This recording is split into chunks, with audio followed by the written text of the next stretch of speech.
কিয়ামতের দিন কে সাক্ষ্যদাতা ও সুপারিশকারী হতে পারবে না?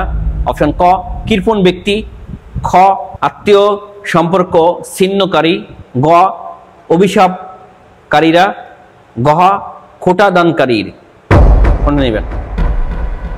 চিন্তা ভাবনা করে উত্তর দিন ভাই। ইনশাআল্লাহ অভিশাপকারী। অভিশাপকারীরা? ইয়েস। লক করে দেবো? ইনশাআল্লাহ লক করে দেন। নিয়ে নেবো ইনশাআল্লাহ। ইনশাআল্লাহ নিয়ে নেন। জি, ভাইয়ের জন্য প্রশ্ন ছিল যে কিয়ামতের দিন কে সাক্ষ্যদাতা ও সুপারিশকারী হতে পারবে না?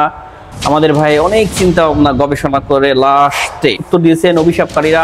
আমাদের ভাইয়ের উত্তরটি সঠিক হয়েছে, আলহামদুলিল্লাহ।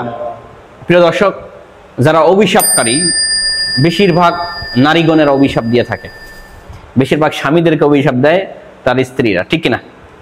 তো এবং পুরুষেরা অনেক সময় অভিশাপ দেয়। আমরা নারী এবং পুরুষ যারা অন্য মুসলিমদেরকে অভিশাপ দেই তারা খুব সাবধান।